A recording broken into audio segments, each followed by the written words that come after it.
Hi, today I'm going to take you on a journey of exploring Steam stats for 3 of my games, and we're going to try to answer a couple questions. But also we'll try to figure out how many sold copies on average does it take for one Steam review to appear. Finally, we're going to take a look at Steam sales like winter sale or summer sale and see if games still generate sufficient income after the initial launch. First of all, obviously, how much money did I make? Before we start, I need to mention that at some point of time I had to transfer my games from one account to another. So the data on the left is from, I believe, 2016 to 2020, and this is, the new data after the transfer. Now, Plastris is a game that was released on the 27th of March 2020. And it sold for a total of what? I'm not good at math. A total of 650 units were sold and minus 59 returned units, that's 594. And judging by lifetime unique users, we can see that 173 players haven't launched the game. And that is 30%. Wow. So 30% of people bought my game, gave me their money, and have never launched the game. And judging from my own experience, I'm the same. I've probably only played like 10% of the games I own on Steam. And these are the people that make impulsive purchases and the people who make revenue for you, basically. They buy your games and they don't play them. Obviously, I would love it if the players would actually play my game, enjoy it, write reviews about it, be they positive or negative, or maybe even make a video about it. But this is what Steam community unfortunately is. Many people see a discount, grab a game, and forget about it forever. And this leads us to Steam sale events. Here we can see the initial launch, the period where the game sold the most of its copies. After the first couple weeks, when the launch discount ended, there were pretty much no sales at all. And here's the Steam summer sale. June 25, and the game sold a few copies. And now if we take a look at it from the scale of new data, we can see that the highest spike was actually a week-long deal that happened on March 1st. And the next spike is yet again a Steam summer sale. We calculated that the game sold approximately 600 copies.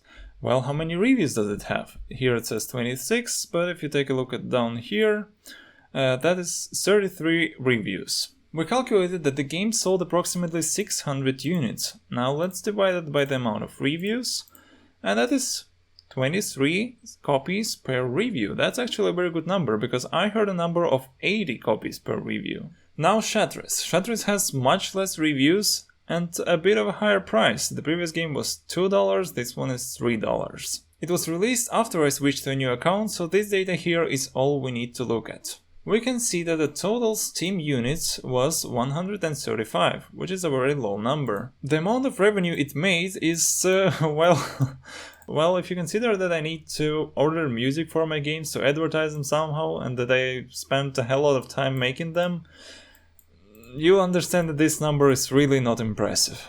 And the retail units you see here are probably the keys that I sent to YouTubers. I sent approximately 100 keys for each game, and you can see that a lot of them were activated. And here's the amount of videos that were actually made, if you are interested in how this works. Now let's take a look at how many videos you can actually find on YouTube. The first 3 videos are mine, but the other ones are actually people who played my games. And I had a lot of fun watching their videos. I learned a lot from it, and I just love watching people play and enjoy my games. It's actually a miracle that in such an overflooded market, somebody still checks their emails and plays your games. So even if you send out 100 or 200 keys, if somebody, at least somebody answers you, that was all totally worth it in my eyes. Now let's see if the Shatris graph also matches the discount. The first big spike is of course the release of the game. The second spike is the same week-long deal on March 1st, 2021, and the next spike happened again on the Steam summer sale. I also noted that most of the sales came from the United States, which is, well, an interesting fact. And if you don't know how to port to Mac or Linux, or you know that it will take you a lot of time, then, well, you can see that you probably won't lose much if you don't. And now finally for Shatris, 135 units divided by 12, that is 11 people per review. And here I need to explain that yes, I did ask a few of my friends to play the game and write what they think about it. Now let's be honest, if you've opened a Steam page, for example Immortus Temporis, and you see that it doesn't have a positive, neutral or whatever other rating Steam gives you, you're probably not going to buy it. So the way Steam works right now is if you don't get 10 user reviews at launch, your game just won't sell at all. And if nobody knows who you are, and you set a price at $5 per game, nobody's going to buy that game and nobody's going to leave reviews. I don't recommend you to ask for reviews, or even worse, to purchase them or to write them yourselves. I know that some people do that, because it might get you in trouble. But also, as I said, it's crucial to have the first 10 reviews. So you need to think who will be those people who will buy your game on launch. So if you haven't already, it would be a good idea to, for example, start being active on social media, to post on Reddit, to make a YouTube account, to make a TikTok account, I don't know what people do these days, and try to figure out who will be the first people who will purchase your game. Now let's take a look at Nier, a game that sold a ton of copies back in the days in 2016, and it sold a hell lot of units these days. And the initial 8,400 Steamworks retail activations, as well as many wishlists, came from the initial bundle sale. Some time ago I actually made a video about those bundles and how Nier made it to Steam in the first place, and you can see it somewhere here. Now that is almost 600 lifetime Steam units. That's quite an impressive number. And even in terms of revenue, that's $1.3k. If we take a look at lifetime unique users and divide it by 15,000 of total units, we can see that again 20% of people have never launched the game. But in this case, many sales came from bundles, so I'm surprised that this value is actually this small, like only 20% have never launched it. Now let's take a look at the graphs and see where this whopping amount of sales came from. If you remember the previous games, the biggest spike was the launch date, and all the other spikes were much smaller. And it is somewhat true here, because that is the biggest spike, then smaller, smaller, smaller, and smaller. But then something happened, and I'm not entirely sure what. This spike here happened when I released Plastris and gave the game a 75% discount. And now here is something I really don't understand. This is, okay, yeah, that's the start of the summer sale, here it is. But what happened here? I don't know. It is the last day of the summer sale. And now let's take a look at the modern data. This spike here happened on autumn sale, seems normal. And the game used to cost, 50 cents by the way. Now here is the winter sale again. Everything seems normal, 30 copies, 20 copies, okay. And then on pretty much the last day of the sale, 650 copies.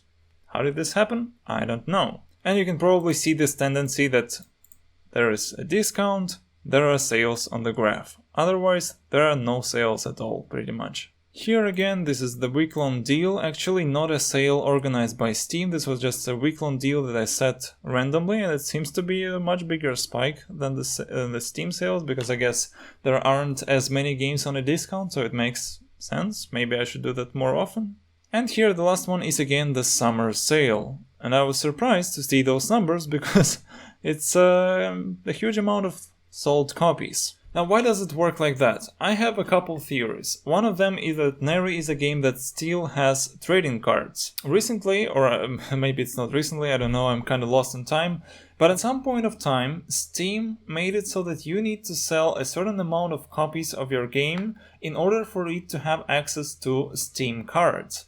Now why do Steam cards matter? Because, first of all, they grant Steam levels if you collect them and make a badge out of them, but also you can sell them for, real money in some sense. Money that you can use on Steam to buy other games or on the Steam Marketplace to buy other items. At this point, basically if you purchase a game for 50 cents, it's very likely that you can actually sell the cards for more money than you bought the game for. And another strange thing that makes me think that this theory is true is, look here. Why? I mean, I don't know, maybe Argentina? Argentina, that's how it's gonna... I don't know, maybe Argentina. just the first country in the drop down, like, you know, where you choose your country. Maybe Argentina is just the first country that is on that list and people just randomly click on it. Who knows, maybe while the world is farming cryptocurrency, the people in Argentina are farming Steam cards, I don't know. Regardless of what the hell they're doing with my game, they generated some revenue for me, so clap clap to those people. And now we said that this game has, what, 6,000 lifetime Steam units. How many reviews does it have? Now if 1 out of 80 people left a review, that would be 75 reviews. How many reviews do you think Nier has? 14. That's how many. That once again makes me think that there are some bots purchasing very cheap games on Steam and maybe farming trading cards in them, who knows. So if you take those 600 divided by 14, that is 425 sales per review. Nier can be both an impulsive purchase because it costs only 50 cents on a sale, but also, as you can see, it might be targeted by bots or people who farm cards.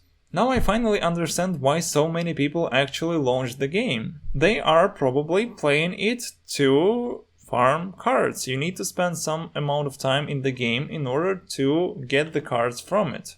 So you turn on the game, minimize it to tray, and after a couple of hours you'll have your trading cards. Man, and I used to believe that it was just an impulsive purchase, that it was 50 cents and people wanted to play my game. Guys, today I tried to be as honest with you as possible, and I hope this material was at least somewhat useful or entertaining to you. As you can tell, the amount of money I generate by selling games is not nearly enough to do it full time. That's why I'm currently working as a translator. I translate mobile games for a company named 37 Games, and that takes, well, quite a chunk of my time. If you enjoy my games or if my videos are helpful to you, please consider clicking here and becoming a patron. Every single dollar would help me become a full-time game developer and spend more time doing what I love. And also, if you choose a higher tier, your game will appear in my videos and in my games. And also you'll get free Steam keys on the release day of my new games. Anyway, that's it for today. Thank you for watching this video and I'll see you in the next one. Farewell.